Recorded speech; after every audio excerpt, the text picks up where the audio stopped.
The biggest mistake most gold investors make isn't buying at the wrong price. It isn't selling too early, and it isn't choosing the wrong type of gold.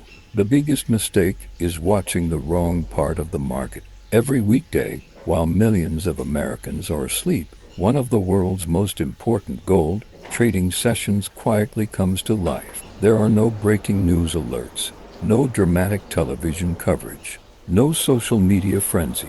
Yet during these hours, physical gold worth billions of dollars changes hands between banks, institutions, bullion dealers, and long-term investors. By the time Wall Street opens, many of the decisions that influence the global gold market have already been made. The surprising part is that most retail investors never pay attention to it. They focus almost entirely on New York and London, believing those markets tell the whole story. But they don't. Today, we're going to uncover why the Singapore trading session has become one of the most important pieces of the global gold market, why institutional investors are paying close attention to it, and what it could mean for anyone who owns or is thinking about owning gold. Before we go any further, take a moment to answer one simple question. If you currently own gold, why did you buy it? Was it because you expected prices to rise quickly? Was it to protect yourself from inflation? Or was it simply because you wanted an asset that could preserve value during uncertain times? Your answer matters, because it determines how you should interpret what happens in the global gold market. Investors who chase daily price movements often react emotionally to every headline. Long-term investors, on the other hand, focus on the forces that shape demand over years, not hours. Most people think of the gold market as something that revolves around Wall Street. Financial news channels report gold prices during the U.S. trading session. Analysts discuss Federal Reserve decisions, and investors watch every movement in the dollar. Those factors certainly matter, but the global gold market never sleeps. When trading slows in New York, activity shifts across the world to Asia. That is where countries with some of the strongest physical demand for precious metals begin their business day. Singapore, Shanghai, Hong Kong, and other financial centers suddenly become the focus of global bullion trading while much of the Western world is offline. Singapore, in particular, has quietly become one of the world's most respected hubs for physical precious metals. This didn't happen overnight. The country spent decades building a financial system designed to attract global investors, secure vaulting facilities, strong legal protections, efficient logistics, and favorable tax policies have made Singapore an ideal location for storing and trading investment-grade bullion. Large financial institutions, private wealth managers, family offices, and international investors increasingly use Singapore not only as a trading center but also as a long-term storage location for physical gold. But here's what makes the Singapore session different from many other trading hours. A significant portion of the activity isn't driven by short-term speculation.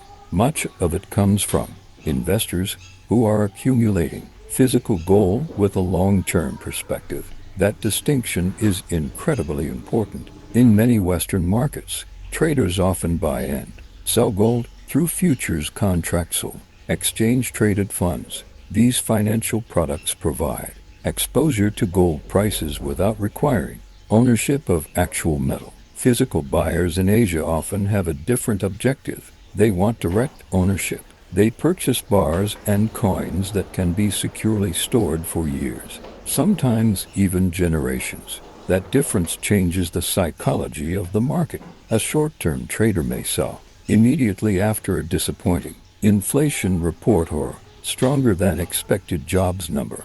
A long-term physical buyer usually isn't making decisions based on tomorrow's economic data.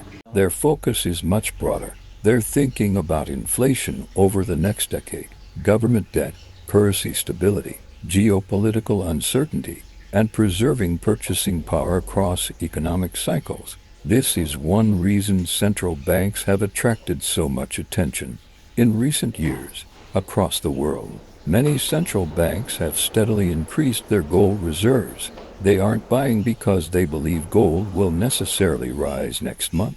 They're buying because they view gold as a strategic reserve asset, one that exists outside the liabilities of any single government or financial institution.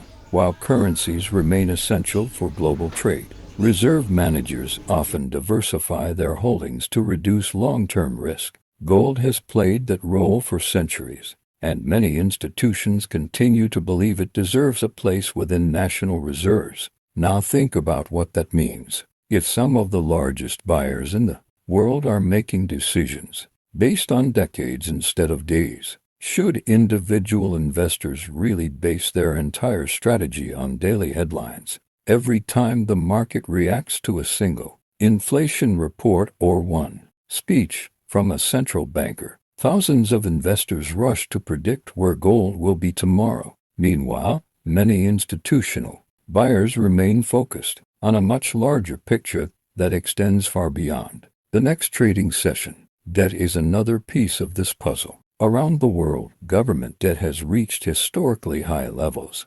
Servicing that debt becomes increasingly challenging as interest costs rise. Economists continue debating what the long-term consequences will be. But one thing is clear: uncertainty encourages diversification. Investors begin asking difficult questions about future inflation, currency purchasing power, and financial stability. Gold isn't a solution to every economic problem, but throughout history it has often served as one way to preserve value during periods of uncertainty. Perhaps that's why the quiet hours of the Singapore session deserve far more attention than they receive. While many retail investors are sleeping, institutions across Asia are making decisions based on long-term trends rather than daily emotion. They aren't chasing every price movement. They're positioning themselves for what they believe the next decade could look like. And understanding that difference may be one of the most valuable lessons any investor can learn. The more closely you study the global gold market, the more one pattern becomes impossible to ignore. The strongest buyers are rarely the loudest. They don't appear on television predicting tomorrow's gold price, and they don't react to every headline that flashes across financial news. Instead, they quietly build positions over months and years, understanding that preserving wealth is a long-term process rather than short-term trade. This patient approach is one of the biggest differences between institutional buying and emotional investing. Asian demand has become one of the most important forces supporting the physical gold market. In many countries, gold is viewed as more than just another investment. It represents financial security, family wealth, and protection during uncertain times. For generations, families have purchased gold not because they expected to become rich overnight, but because they believed tangible assets could preserve purchasing power when economic conditions changed. That cultural mindset creates a different kind of demand, one that is often less influenced by daily price swings. Another trend attracting attention is the continued interest of central banks in expanding their gold reserves. While every country has its own financial priorities, reserve managers generally think in decades, not quarters. Their objective isn't to outperform the stock market next month. Their goal is to strengthen national balance sheets, diversify reserve assets, and reduce long-term financial risks. Gold has remained part of that strategy because it is widely recognized, globally traded, and not tied to the credit of any single government. This doesn't mean gold always rises in value. Like every major asset, it experiences periods of strength and weakness. There have been years when gold significantly outperformed expectations, and years when it struggled. That's why experienced investors rarely rely on one asset alone.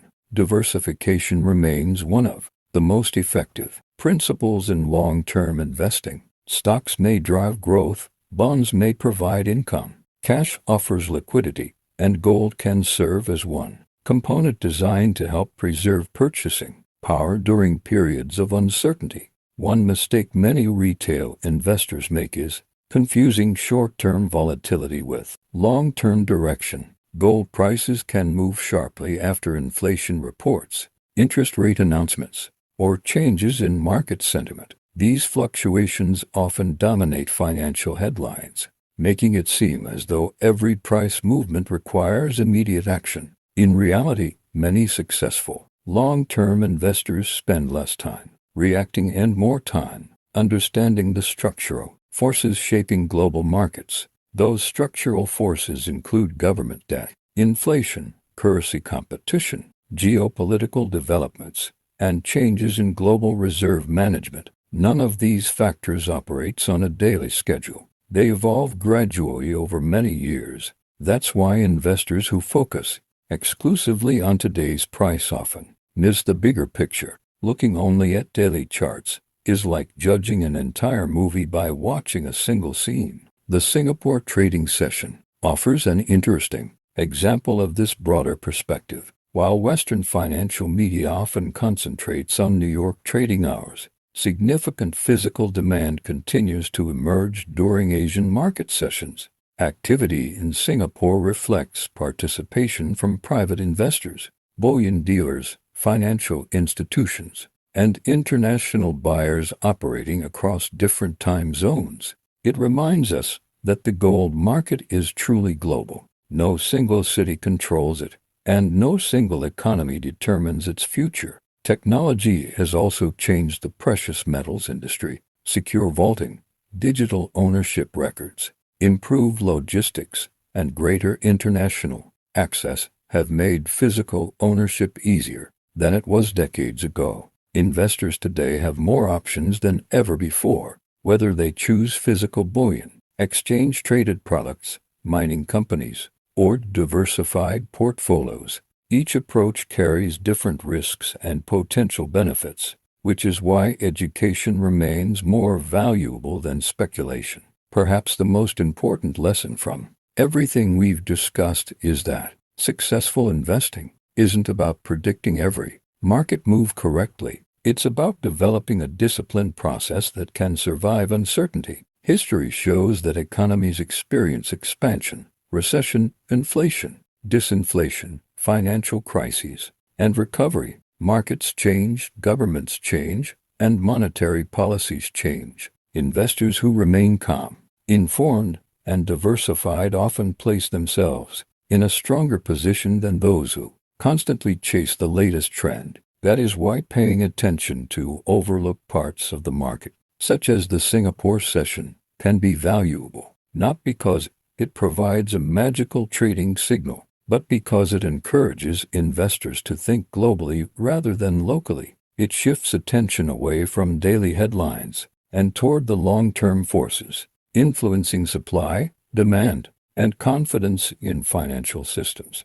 As you move forward, remember that no analyst, economist, or investor can consistently predict exactly what gold will do next week or next month. Markets are influenced by countless variables that nobody can fully control. What you can control is your own approach. Continue learning, question dramatic headlines, understand why you own each investment before you buy it. Build a portfolio that reflects your personal goals and risk tolerance rather than short-term emotions. The investors who tend to navigate uncertain markets most successfully are not always the smartest or the fastest. They are often the most patient. They recognize that wealth is usually built through consistency, discipline, and thoughtful decision-making rather than emotional reactions. Whether you ultimately choose to hold gold, stocks, bonds, cash, or a diversified combination of assets,